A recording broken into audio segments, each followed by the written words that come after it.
नमस्ते times drive family में क्रांति संभव स्वागत है आप सभी का लेटेस्ट एपिसोड में टाइम्स ड्राइव शो के, जिसमें हम लेकर आए हैं एक से एक नई गाड़ियां और सवारियां। और सबसे पहले आपको बताते हैं कि आज के एपिसोड में क्या कुछ खास आप देखने वाले हैं। टाइम्स ड्राइव शो में आज दो टर्बो सेडान्स आमने सामने, फोक्सवैगन वर्टस और Hyundai वर्ना। और अगर आपकी नजर है मारुति सुजुकी की आने वाली 7 सीटर के ऊपर, तो उसकी हर जानकारी एक खास बातचीत में आज टाइम्स ड्राइव शो में।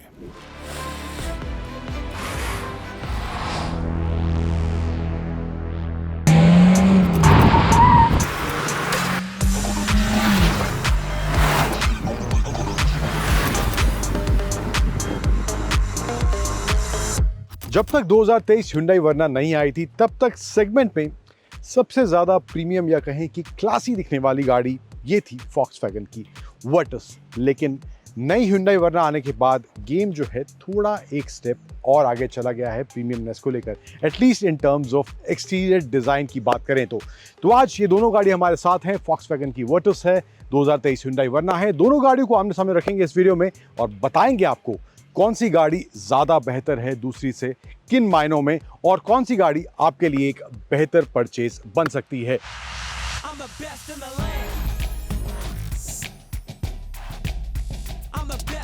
शुरुआत करते हैं इन दोनों गाड़ियों के डिज़ाइन को लेकर। कौन सी गाड़ी इन टर्म्स ऑफ डिज़ाइन ज़्यादा बेहतर देखने में लग रही है। अब वर्टस जो है Volkswagen की इन टर्म्स ऑफ डिज़ाइन देखने में बाकी सभी गाड़ियों से, जब तक वर्ना नहीं आई थी, इन टर्म्स ऑफ एक्सटीरियर काफ़ी प्रीमियम लगती थी एंड लुक भी इसका काफ़ी क्लासी मैं कहूँ देखने में लगता था, एंड अभी भी वो वैसा लग भी रहा है। लेकिन Hyundai वर्ना की बात करें तो ये कनेक्टेड लाइट वाला गेम जो Hyundai खेल रही है अपनी सभी गाड़ियों के साथ, तो ये जो है मामला इन टर्म्स ऑफ लुक्स थोड़ा एक स्टेप आगे ले जाता है। एंड सेम साइज़ के व्हील्स दोनों में देखने को मिलते हैं, एंड ये इनके टर्बो वेरिएंट है, तो इनके फ्रंट में जो डिस्क ब्रेक दी गई हैं वहाँ पर रेड कैलिपर्स का इस्तेमाल करा गया है। अब Hyundai वर्ना में जो है ब्रेकिंग जो है थोड़ी एक स्टेप और आगे चली जाती है, क्योंकि यहाँ पर चारों टायर्स में डिस्क ब्रेक मिलती है, जबकि वर्टस में 2 टायर्स में फ्रंट में डिस्क ब्रेक मिलती है, पीछे डिस्क ब्रेक नहीं मिलती है। साइड प्रोफाइल की बात करूँ इन टर्म्स ऑफ डिज़ाइन, तो यहाँ पर भी वर्ना का जो डिज़ाइन है वो थोड़ा ज़्यादा अग्रेसिव साइड से देखने में लगता है, एंड पहले के मुकाबले वर्ना जो है थोड़ी बड़ी भी हो गई है। व्हील बेस भी इसका पहले से बड़ा है एंड विड्थ भी थोड़ी सी पहले से बड़ी है।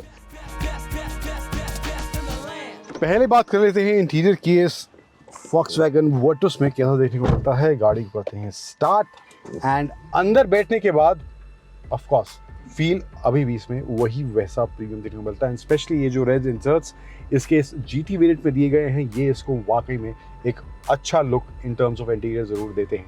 बाकी थोड़ा बहुत हार्ड प्लास्टिक का इस्तेमाल करा गया है, piano black combination and beige combination भी इसके इंटीरियर में आप देखने को मिल जाता है। एंड यहाँ पर इसका ये 10 इंच का स्क्रीन दिया गया है विच इज़ रिस्पॉन्सिव, एंड इसकी विजिबिलिटी भी काफ़ी अच्छी है और ऑपरेशन में भी कोई दिक्कत महसूस नहीं होती, कोई लैग फील नहीं होता है। एंड्रॉइड ऑटो, एप्पल कारप्ले इसमें वायरलेस देखने को मिलता है। इसके अलावा नीचे आए तो यहाँ पर AC के कंट्रोल्स दिए गए हैं जो टच से आप कंट्रोल कर सकते हैं, एंड यहाँ पर auto on off ventilated seats का भी ऑप्शन इसमें आता है।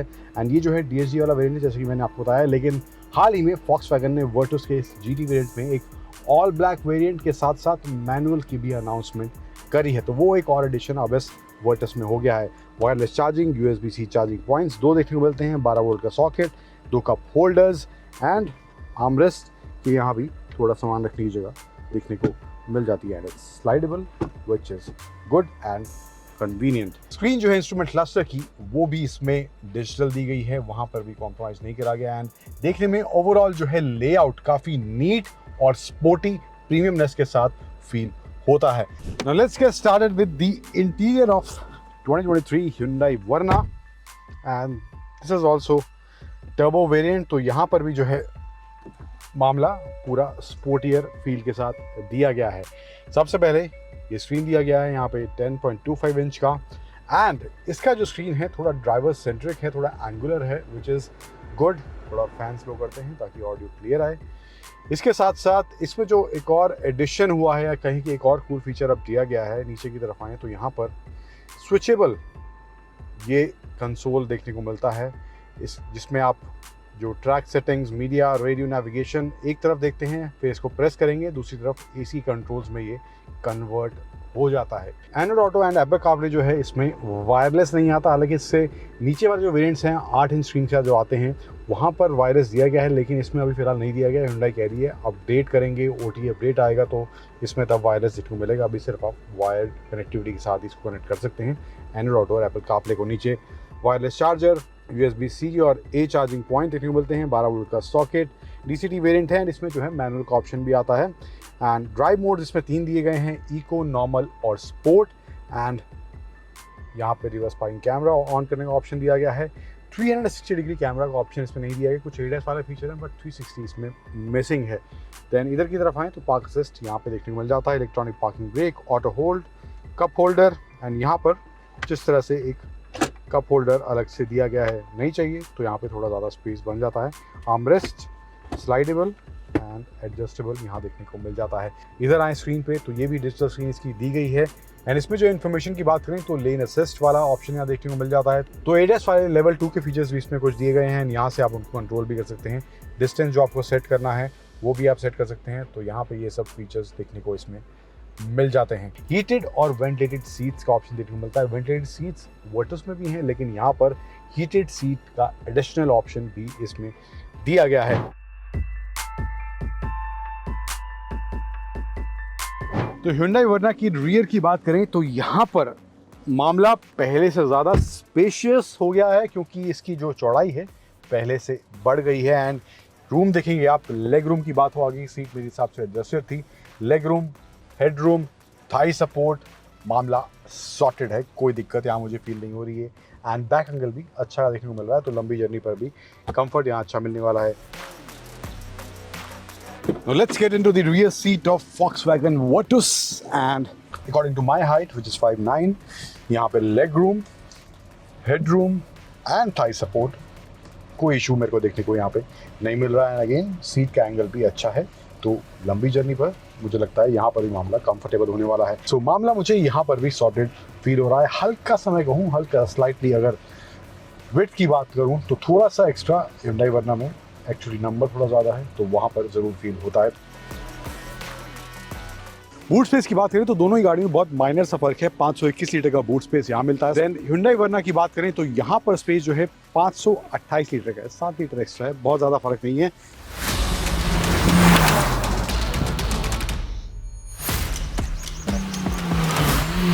तो बात करते हैं Hyundai वर्ना और Volkswagen Virtus के परफॉर्मेंस के बारे में।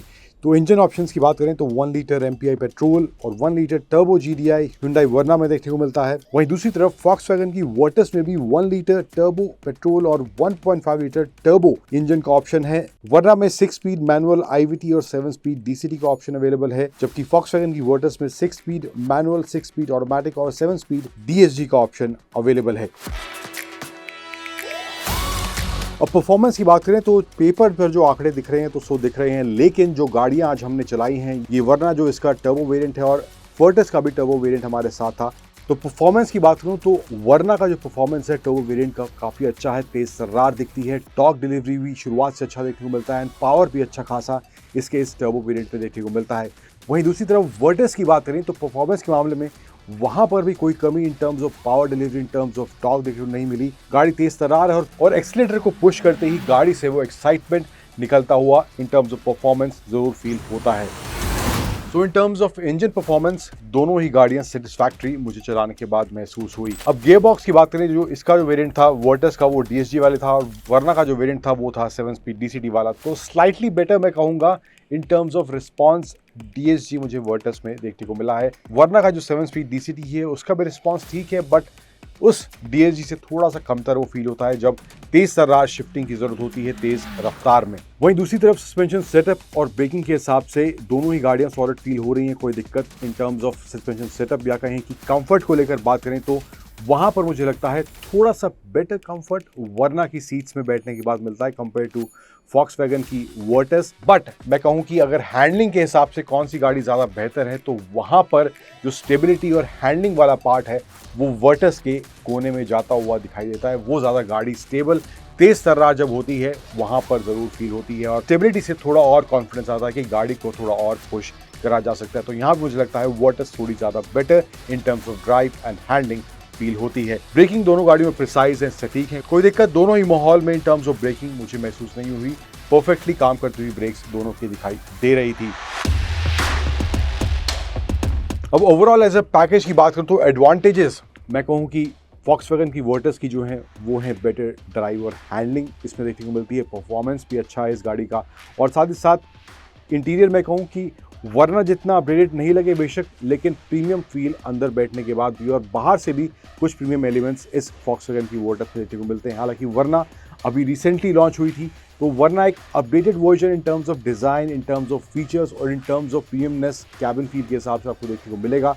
और फीचर्स भी ये ऑफ कोर्स वर्टस से वरना में ज़्यादा है। एंड एक जो मेजर फैक्टर वरना के फेवर में काम करता हुआ दिखाई देता है वो है इसमें ADAS वाले फीचर्स के वेरिएंट का ऑप्शन भी अवेलेबल है। तो ये एक ऑप्शन है जो Volkswagen की वर्टस के पास नहीं है, लेकिन Hyundai अपनी इस वरना में ADAS लेवल 2 फीचर्स भी प्रोवाइड कर रहा है। अब प्राइस की बात करें तो वरना का जो स्टार्टिंग वेरिएंट है वो स्टार्ट हो रहा है तकरीबन 11 लाख के आसपास से, एक शोरूम उसका प्राइस है। टॉप वेरिएंट का प्राइस जाता है तकरीबन 17.5 लाख के आसपास। इसका एक शोरूम टॉप वेरिएंट की Hyundai वरना का देखने को मिलता है। वही दूसरी तरफ वर्टस की बात करें तो इसका प्राइस जो स्टार्ट हो रहा है वर्टस का वो है तकरीबन 11.5 लाख के आसपास से, और इसका जो टॉप वेरिएंट जाता है जो कि GT प्लस मॉडल है उसका प्राइस पड़ जाता है एक शोरूम तकरीबन 18.5 लाख के आसपास। तो ये कुछ प्राइस डिफरेंसेस हैं।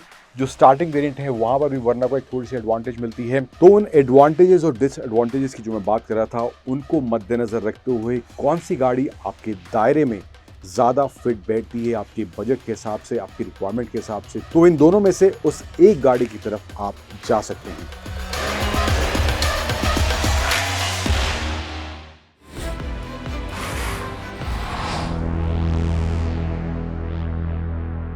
Thank you so much for taking out time sir. और सबसे पहला सवाल तो वही होगा जो आज जिसके बारे में जिक्र हो रहा है। बहुत दिनों से हम लोग एंगेज नाम सुन रहे थे और अचानक से अब इन्विक्टो आया है। ये जर्नी कैसी थी और इसके बारे में जरा बताएं। देखिए, इस सफर का पे मैं इस हवाले से ज्यादा टिप्पणी इसलिए नहीं कर सकता क्योंकि एंगेज कभी नाम वो था ही नहीं। इन्विक्टो ही नाम था शुरुआत से। इसके इब्तिदाई दौर में ही इसका नाम तय हो गया था कि इन्विक्टो होगा। और इन्विक्टो दरअसल एक लातिन वर्ड है। ये अल्फाज का मतलब होता है इनविंसिबल, अनडिफीटेड। तो ये गाड़ी जो हम लेके आ रहे हैं ये हर लिहाज से बेहतरीन है, इसलिए इन्विक्टो का नाम इसके साथ जोड़ा गया है। तो यहाँ पे अगर क्यूरियोसिटी बहुत ज्यादा है इस प्रोडक्ट को लेकर, एक ऐसे सेगमेंट में आप आ रहे हैं इसे लेकर जहाँ पे मारुति सुजुकी पहले से मौजूद नहीं थी, ऐसे में we would like to know आप इसके बुकिंग और डिलीवरीज, इन सब डेट के बारे में अगर आप कुछ शेयर कर सकें। जी, हम इसकी जो बुकिंग्स है वो 19 जून से शुरू करेंगे और इसकी जो सेल्स की शुरुआत है वो 5 जुलाई से करेंगे और 5 जुलाई को ही है हमारा जो लॉन्च इवेंट है वो भी 5 जुलाई को होगा। ये आपने बिल्कुल दुरुस्त फरमाया कि 20 लाख से ज़्यादा की कीमत की गाड़ी में ये एक पहली बार ऐसा हुआ है कि मारुति सुजुकी उसमें उतरी है। और हमें इस बात से काफ़ी खुशी है कि जो 10 लाख के ऊपर की जो गाड़ी, 10 लाख से 15 लाख की जो गाड़ी है उसमें भी हमारी बाजार की हिस्सेदारी अब इंडस्ट्री में अव्वल हो गई है। मतलब कि हम मार्केट लीडर्स हो गए हैं 10 से 15 लाख की कैटेगरी। अभी तक ऐसा सोचा जाता था और कि मारुति सुजुकी सिर्फ 10 लाख के नीचे की गाड़ियों में बाजार की हिस्सेदारी सबसे ज़्यादा है और हमारी बाजार की हिस्सेदारी उसमें तो 60% के दरमियान, 58 से 60% के दरमियान है। लेकिन 10 से 15 लाख की कैटेगरी में भी गुज़िश्ता साल जो माली साल था 22-23 का, उसमें हमारी हिस्सेदारी 26.3% थी और ये बढ़ के 30% के करीब हो गई है इस रवा माली साल में, मतलब 23-24 में अब तक। तो हमें इस बात से काफ़ी उम्मीदें हैं कि हम 20 लाख के ऊपर वाले जो सेगमेंट है उसमें भी बेहतर परफॉर्मेंस दे सकते हैं। आप इतने कॉम्प्लेक्स स्टैटिस्टिक्स भी इतने प्यार से समझाते हैं कि सुनने में बड़ा मजा आता है, वैसे इसलिए शायद मैं मुस्कुराते अगर आपने देखा होगा, और जो अल्फाज आप यूज करते हैं वो बड़ा अच्छा लगता है सुनने में। एक जो आपने पॉइंट कहा वहाँ, वो मेरे जहन में भी था कि अगर हम लोग देखें, ग्रैंड विटारा की भी जो प्राइसिंग थी वो 20 लाख को क्रॉस किया था टॉप एंड ने, तो वहां पर आपका एक्सपीरियंस कैसा रहा? क्योंकि जैसा आपने खुद ही कहा, और जो सभी आमतौर पर जब सबका सवाल भी था कि मारुति सुजुकी आमतौर पर जो वैल्यू फॉर मनी वाले सेगमेंट में ब्रांड उसका वैसा था, अब वो जो चेंज ओवर है उसे आप कैसे देखते हैं? और अगर हम इन्विक्टो की बात करें, वहां पर लेकर आपकी क्या सोच थी? जो प्राइसिंग जाहिर सी बात है वो ऊपर ही होगी। जी, आपने दुरुस्त फरमाया कि मारुति सुजुकी की जो ब्रांड है वो एक रिलायबल वैल्यू फॉर मनी और इन सब से जुड़ी हुई थी और अभी भी है। ये जो गाड़ी इन्विक्टो है वो भी हम नेक्सा चैनल के थ्रू ही लॉन्च कर रहे हैं, और इससे मारुति सुजुकी अब उन एस्पिरेशनल कैटेगरी ऑफ कंज्यूमर्स के को भी ऑफर कर रही है प्रोडक्ट जो हम पहले नहीं करते थे। तो जाहिर सी बात है, हम ये कर रहे हैं, मार्केट जिस तरह से तब्दीली आ रही है मार्केट में, उसी को हम मद्देनजर रखते हुए अपनी इस ब्रांड की भी तब्दीली कर रहे हैं। यहाँ वेटिंग पीरियड एक बहुत बड़ा फैक्टर हो गया है किसी भी एक, या खासकर हम जिस प्रोडक्ट की बात कर रहे हैं हाई क्रॉस की, वहां पे उस प्रोडक्ट से अलग हटने के लिए एक बड़ी वजह होगी बहुत ज्यादा लंबा वेटिंग पीरियड उनको मिल रहा है। तो ऐसे में अगर मारुति सुजुकी की तरफ से ऐसा प्रोडक्ट है जो जल्दी मिलेगा, ऐसे में एक घर के अंदर ही या आपके सहयोगी के साथ ही कॉम्पिटिशन ज्यादा कड़ा नहीं हो जाएगा? जी देखिए, ये तो एक आर्जी जो है हालात हैं, एक टेम्परेरी सिचुएशन है कि लेकिन अगर आप दूरंदेशी से अगर आप देखें उसको, अगर आप लॉन्ग टर्म सोचेंगे, तो हमारा दरअसल कंपटीशन सिर्फ हाई क्रॉस से नहीं है। हमारा कंपटीशन तो वो बाकी जो बाजार में बाकी गाड़ियां जो हैं, चाहे वो कार्निवल है या वो हेक्टर प्लस है या सफारी है, XUV 700 है, स्कॉर्पियो एन है, उनसे भी हमारा अल्काजार है, इससे भी हमारा कंपटीशन है। तो हमारी नज़र ऐसा नहीं है कि सिर्फ हम अपने हाई क्रॉस से हमारा मुवाजना कर रहे हो। हम अपना जो बाजार की हिस्सेदारी है उसका मुवाजना हम बाकी सारी गाड़ियों से कर रहे हैं।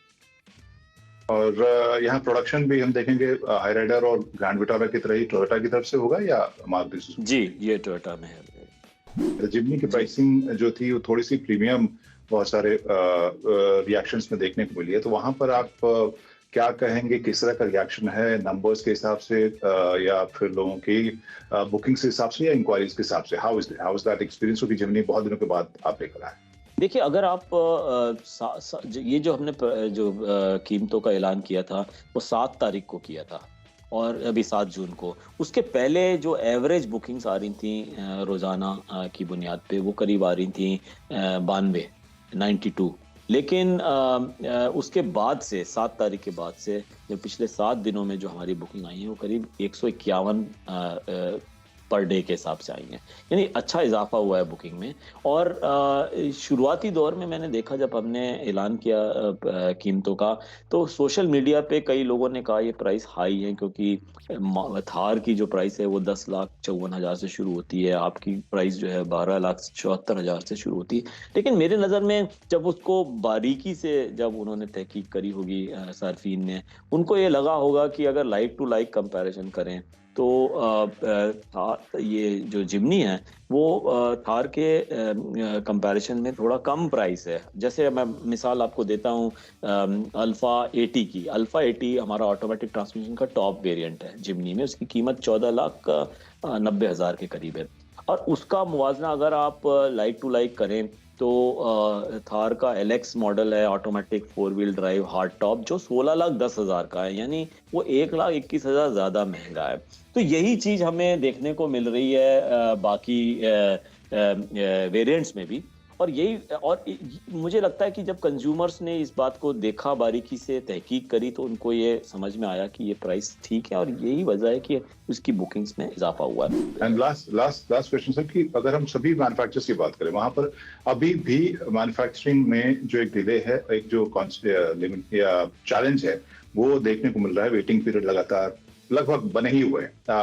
आने वाले 6 महीने में किस तरह से आप देख रहे हैं, कुछ रिलैक्सेशन देखने को मिलेगा? जी, मुझे पूरी उम्मीद है कि क्वार्टर 2 से ये जो प्रोडक्शन में बेहतरी आएगी। और ये बात बिल्कुल दुरुस्त आपने फरमाई कि जैसे हमने काफ़ी नुकसान हुआ प्रोडक्शन का इसकी वजह से, सेमीकंडक्टर की कंपोनेंट्स की ना मिलने की वजह से गुज़िश्ता साल में 1,70,000 गाड़ी कम बनी।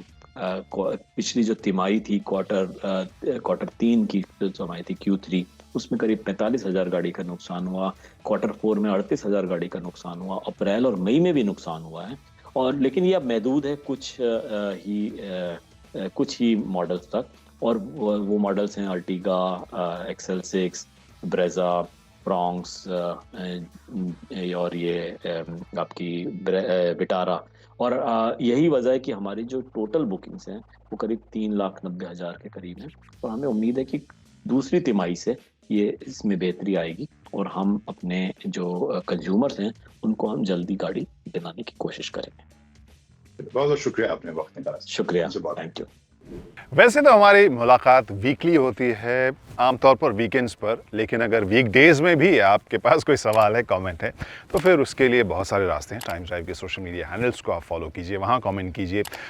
लेटेस्ट खबरों के लिए timesdrive.in है जो कि हमारा वेबसाइट है। वहाँ पर नए लॉन्चेस, डिस्काउंट्स, सारी जानकारी हम लगातार लेकर आते हैं। और आएंगे हम एक बार फिर से नई नई गाड़ियों और सवारियों के साथ टाइम्स ड्राइव शो के अगले एपिसोड में। तो तब तक के लिए हमें दीजिए इजाज़त, पूरी टीम को दीजिए इजाज़त, और bye bye, drive safely, ride safely, see you soon.